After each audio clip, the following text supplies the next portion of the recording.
नमस्कार। आज एक विशेष संदर्भ को लेकर हम चर्चा करेंगे। सेकंड ईयर में जब वैशिष्ट्य कल्पना का अध्ययन करते हैं तो पंचविध कषाय कल्पनाओं का उसमें संक्षेप में और विस्तार से दोनों से अध्ययन किया जाता है। उसमें चतुर्थ और पंचम जो कषाय कल्पना है वो अनुक्रमे हिम और फांट ऐसी है। हिम के पर्याय शीत या शीत कषाय ऐसे भी दिए हैं। चरक संहिता का सूत्रस्थान का चतुर्थ अध्याय षड विरेचन शताश्रुतीय नाम का जब मैं पढ़ रहा था तब मुझे चरक संहिता में एक विशेष संदर्भ प्राप्त हुआ। उसी के ऊपर आज हम चर्चा करने वाले हैं। और जो सेकंड ईयर से मन में था कि हिम मतलब द्रव्य ठंडे पानी में डाल के रात भर रखो और सुबह छान के पी जाओ, और फांट मतलब द्रव्य गर्म पानी में डालो और बाद में पी जाओ, ये दिमाग में था। लेकिन चरक संहिता में हिम और फांट की एक विशेष ही और अलग प्रकार की व्याख्या है जिस पर ज्यादा ध्यान नहीं गया था, जो कल विचार में आया और ये जो कल्पना मन में थी वो पूरी की पूरी खत्म हो गई और जो असल में क्या कल्पना है उसका विचार करना शुरू हो गया।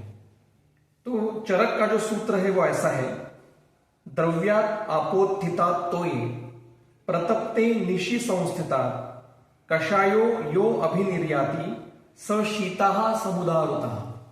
चरक कह रहे कि द्रव्यात् आपोत्थिता पंचमी विभक्ति है, मतलब पहले द्रव्य कूट कर लो, पीस कर लो, उसका टुकड़े करके लो या चूर्ण करके लो, फिर प्रतप्ते तोये निशि संस्थिता गर्म पानी में डाल के फिर रात भर रखो, और कषाया यो अभिनिर्याति और सुबह जो उसमें उसका इसेंस उतर जाएगा तो उसको छान के पी लो, उसको शीत ऐसा कहा जाता है। मतलब मन में जो एक कल्पना थी कि ठंडे पानी में डाल के रखना है द्रव्य, ऐसा नहीं है। गर्म पानी में डाल के रखना है और रात भर रखना है। निशी संस्थिता बोल रहे, और फिर सुबह वो छान कर पी लेना है। ये बहुत महत्व का संदर्भ है, क्योंकि जो भी बाकी के इसके क्रॉस रेफरेंसेस देखे तो शारंगधर का जो संदर्भ है उसमें उन्होंने कोई विशेष जल का वर्णन नहीं किया कि ठंडा चाहिए गर्म चाहिए। वो एक शून्यम द्रव्यपलम सम्यक षड्वी निरपलयुक्तम निशोषितम हिम सस्या तथा शीत कषाय कहा। तो उन्होंने केवल मात्रा दी है और डाल के रखना है, लेकिन द्रव्य पहले कूट के लेना है और फिर पानी में डालना है, ये तो कॉमन है।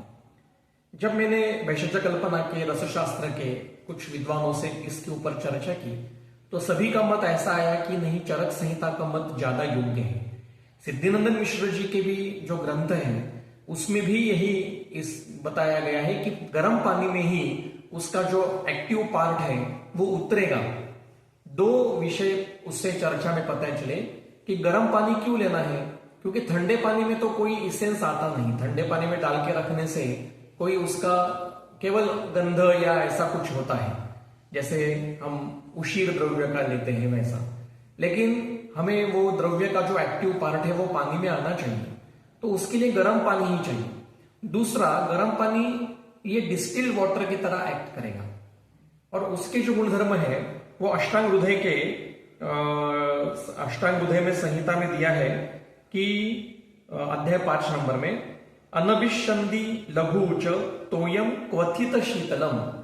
जो क्वथित शीतल द्रव्य मतलब उबाल के ठंडा किया गया वो अनभिषंदी लघु होता है और पित्त युक्त दोष में उसका ज्यादा उपयोग होता है, ये ऐसा बोला है। और जो केवल बासी पानी है, रात भर रखा हुआ जो पर्यूषित पानी है, जिसको व्यूषित पानी बोला है, केवल ठंडा पानी रात भर रखा है, तो वो त्रिदोष कारक है, ऐसा वाग्भट कहते हैं। मतलब हमें जो द्रव्य है वो गर्म पानी में डाल के रखने हैं, ये सबसे महत्व का भाग है। और द्रव्य पहले कूट के लेना है, पहले द्रव्य बाहर कूट लो और फिर गर्म पानी में डाल के रखो, रात भर रखो, सुबह तक वो ठंडा हो जाएगा, फिर उसको छान के पी लो। और हमने जो बाद में थोड़ा और अध्ययन किया तो शीत कषाय या हिम बनाने के लिए जो भी द्रव्य दिए हैं शारंगर के, पूरा एक अध्याय है उसके ऊपर। आम्रादि कषाय, आम्रादि शीत है, धान्यक हिम है, वगैरह वगैरह। वो सारे द्रव्य ऐसे हैं कि जिनको अगर उबाला जाए, क्वाथ किया जाए, तो उनके एक्टिव प्रिंसिपल्स नष्ट हो जाते हैं। तो इसलिए उनको इस प्रकार से इस फॉर्म में लेना है। अब दूसरी बात फांट की।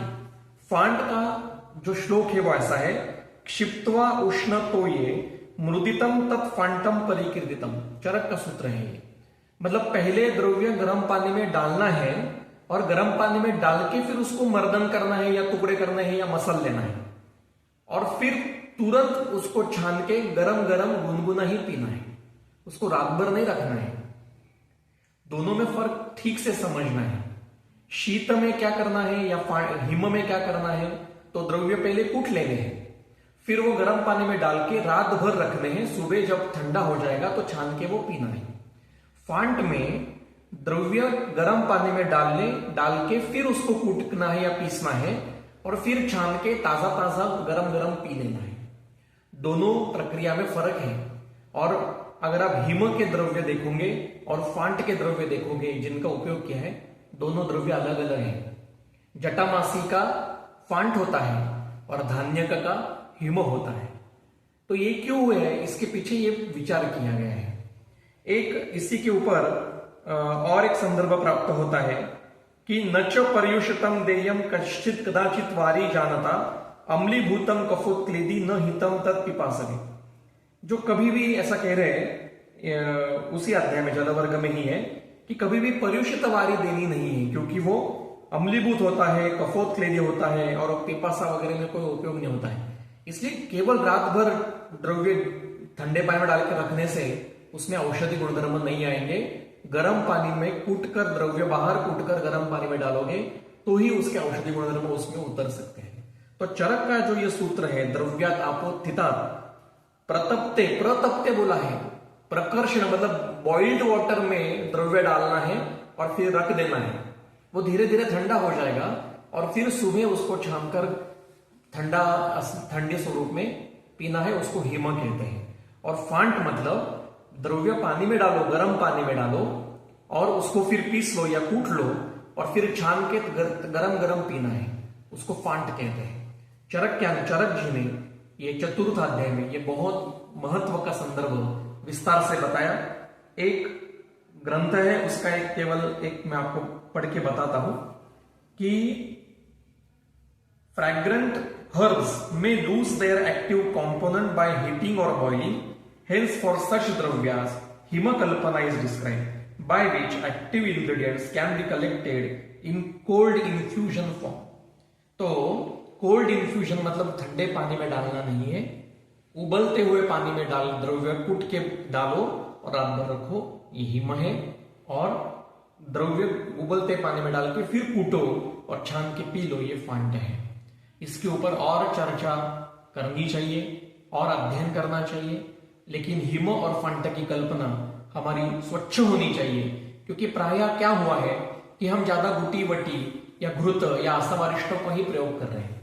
हम हिम और फांट का ज्यादा प्रयोग हमारी चिकित्सा में नहीं कर रहे। लेकिन ये ग्रंथकारों ने पंचविध कषाय कल्पनाओं का प्रचुर मात्रा में संपूर्ण संहिता में उपयोग किया है। ज्वर चिकित्सा से लेकर सभी चिकित्सा अध्यायों में हिम और फांट के कल्प हमें मिलते हैं। तो इसके ऊपर एक अच्छा अध्ययन होना चाहिए और एक और चर्चा होनी चाहिए। हम अध्ययन और करेंगे और जैसे जैसे संदर्भ मिलेंगे आपके सामने जरूर लाएंगे। लेकिन सभी वैद्यों से मेरी विनती है कि आप हिम और फांट का जरूर उपयोग करना शुरू करें। लेकिन पहले चरक संहिता का ये जो 2 संदर्भ है सूत्र सान चतुर्थ अध्याय में, इसको थोड़ा सा अध्ययन करिए। द्रव्यात आपोत्थिता तो ये प्रतप्ते निश संस्थिता कषायो यो अभिनिर्याति स शीतः समुदारुता। और फांट का क्षिप्त्वा उष्ण तो ये मृदितम तत्फांटम परिकीर्तितम। बहुत बहुत धन्यवाद।